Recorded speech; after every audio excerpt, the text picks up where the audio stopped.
mais um vídeo do HBL HB Lovers. Eu acho tão brega falar isso, mas eu adoro. E aí, galerona? Não se esqueçam de se inscrever, de dar like, de compartilhar e fazer todas aquelas coisas que a gente sempre fala pra vocês fazerem. Mas sejam legais, não fala que vai fazer e não faz, é pra fazer. Porque sai toda quinta às 19 horas. Bom, galera, a gente tem uma pergunta pra fazer pra vocês hoje pra começar o vídeo. Quando a gente fala a palavra índio, qual é a imagem que vem na cabeça de vocês? Talvez sem roupa, com pinturas no corpo e no rosto, Com um olhar talvez um pouco infantil? vivendo na mata, sem contato com o celular, com a internet, totalmente vinculado a tudo que é da natureza. Bom, se for essa mais ou menos a imagem que você tiver pra você, nós temos uma notícia. Isso não condiz com boa parte da realidade nas diferentes etnias indígenas que a gente tem aqui no país. Então hoje a gente vai justamente tentar desmistificar esse estereótipo, pensando um pouquinho como ele veio sendo construído, da onde que ele veio e por que hoje a gente ainda tem esse tipo de imagem do que é ser um indígena.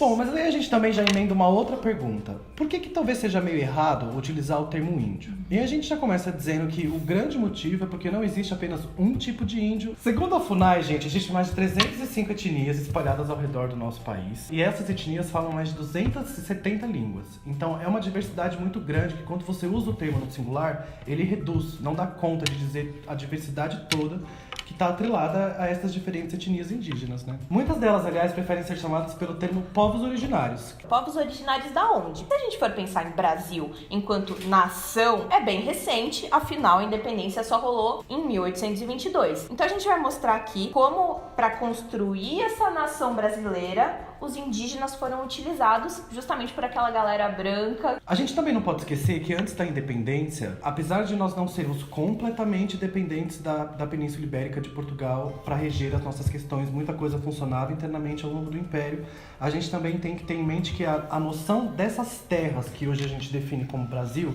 com os estados que a gente tem delimitados, com as fronteiras que a gente tem, ele não existia, né? Então existia uma indefinição muito grande sobre o que era essa região, quem eram os povos que aqui habitavam, como todos eles se relacionavam e como que tudo isso junto formava um conceito de Brasil e também uma identidade brasileira, né? O que de fato era isso. A verdade é que para o Brasil se concretizar enquanto Brasil, nesse momento pós-independência, 1822, ele precisava de uma identidade bem definida e de uma história bem definida. Então, E era basicamente um projeto mesmo, nesse sentido que a Gi tá colocando, porque você teve uma mobilização de vários grupos diferentes, formados por homens da elite, brancos, letrados, pegaram para si a responsabilidade de dizer o que era o indígena e de pautar a identidade do Brasil a partir dessa figura. Bom, e um desses grupos que ajudaram nessa construção foi os escritores de literatura. Foi a literatura em si teve um papel hiper importante na construção dessa narrativa. Eles foram uns dos que se preocuparam e descreveram o indígena a partir da literatura para utilizar nessa construção. É quase maquiavélico pensando, né? Nossa, eu vou definir quem é essa pessoazinha aqui do jeito que eu quero para encaixar ela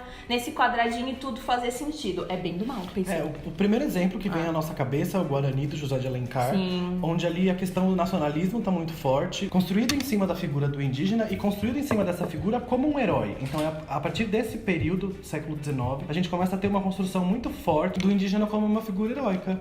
E nessa obra tem duas questões muito importantes pra gente trazer sobre esse indígena do Alencar, assim. A primeira delas é o Alencar trazer um indígena do passado. Timeline aqui pra galera. A gente tá no século XIX. O indígena do século XIX não é o indígena do século XVII. Se passaram 2 séculos, muita coisa aconteceu. Quando ele vai retratar o índio, ele vai retratar o indígena do século XVII, né, Vi? Sim, mas ele também, é importante a gente lembrar que ele não vai retratar esse indígena do século XVII como ele era, mas da forma como ele tá escolhendo retratar ele. Enquanto que no século XIX, o olhar que se tinha dos indígenas era que eles eram basicamente selvagens que eram incapazes de se adaptar às regras da civilização. Isso porque a gente falou do Guarani, do Alencar. Tem outras obras, eu acho que uma que todo mundo provavelmente teve que ler ou vai ler na vida é Iracema. Gente, pula o primeiro capítulo quando você for ler Iracema, que na verdade ele é o epílogo, você vai odiar se você começar pelo primeiro. primeiro. Bom, entrando então no meio historiográfico, um dos primeiros textos sobre a história completa do Brasil, como se isso fosse possível, não é mesmo? É o texto do Van Hagen, História Geral do Brasil, em que ele vai definir bem esse indígena como o selvagem, o apartado da sociedade, etc. Também, por isso, é um texto bem político, né? Mas o mais maluco de tudo, né, Gi, é que enquanto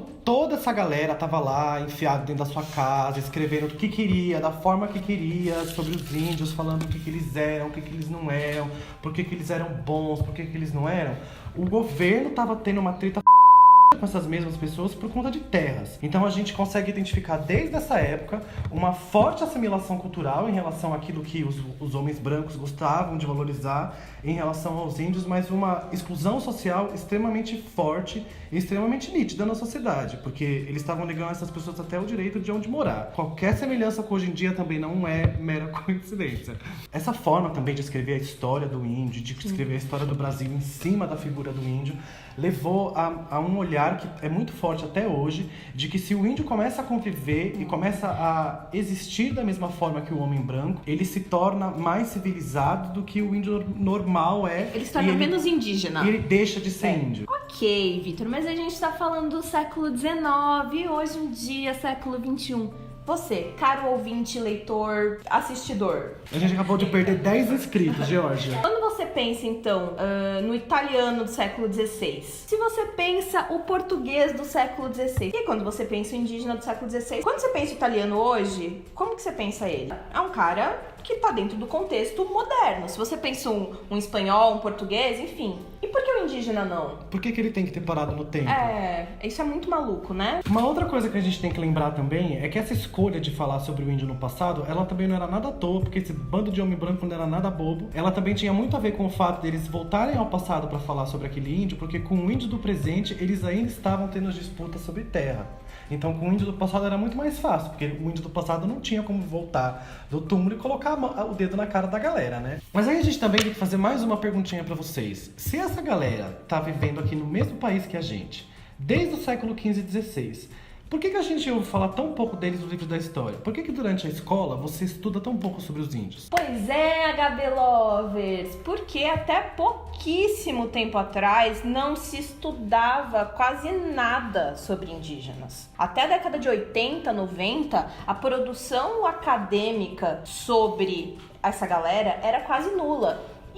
Mas tá, o que tem a ver produção da academia com escola, com aprender? Tudo, porque é a partir desses textos e desse material que a gente vai ter embasamento para criar um material didático e etc. Outro aspecto importante que ajudou muito nesse aumento dos estudos sobre os indígenas nas escolas foi a criação da Lei 9.394, em 1996, que em 2003 foi readaptada para também incluir no currículo escolar as questões indígenas, a cultura indígena. Enquanto o Vitor se abana, eu só queria fazer um adendo de por que é importante estudar história e cultura e não só história ou só cultura. Enfim, é para entender a complexidade de todas essas etnias que cabem dentro do que a gente considera indígena. Ficou super complexo, né? Eu sei, me desculpem. A legislação brasileira, que mudou ao longo do tempo, também começou a ajudar um pouco mais essas pessoas, porque faz séculos e séculos e séculos que eles estão na mesma luta para a delimitação das fronteiras das suas terras e o respeito a essas fronteiras. E nos últimos anos o Estado também começou a dar mais garantia para essas pessoas de que essas fronteiras e esses direitos e essas terras de fato são suas e que tudo isso vai ser respeitado. Mas isso a gente tem que lembrar que é o mesmo Estado que dá a mão muito mais forte para os ruralistas que vão lá lutar para pegar essas terras dos indígenas, né? Mas o Estado também começou a fazer isso por pressão dessas comunidades. Então a gente também tem que lembrar que o Estado não deu nada para essas pessoas, elas simplesmente conseguiram depois de muita luta. Exato.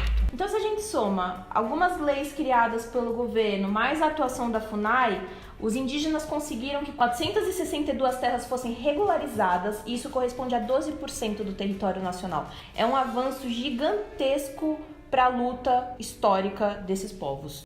Mas a criação dessa legislação toda, desses órgãos, isso não significa que a vida dessas pessoas ficou um mar de rosas e as mil maravilhas, porque os conflitos com os latifundiários e com os grileiros ainda são muito frequentes. Se você coloca no jornal, vira e mexe, isso aparece. Lideranças indígenas sendo assassinadas, então é muito comum e é muito disseminado esses conflitos até hoje. Então, só para trazer mais feijão para esse caldo e a parada ficar mais complexa e difícil para a população indígena, a gente tem que lembrar as coisas recentes que andaram acontecendo com o novo governo que tá rolando aqui no Brasil, né? Basicamente, o que eles fizeram? Eles pegaram a FUNAI, dividiram no meio, colocaram uma parte com o Ministério das Mulheres, da Família, dos Direitos Humanos e a outra parte colocaram aonde, Vitor Godoy?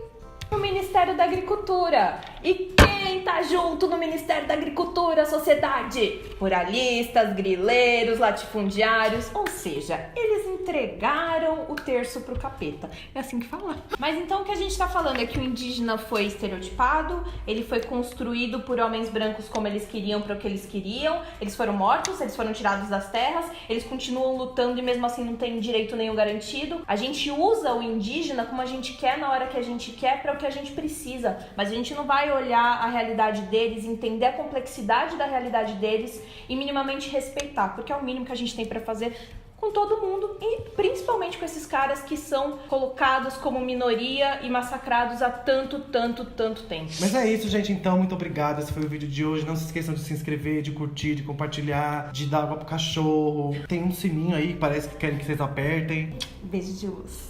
Manda nudes. Ai não, que nojo.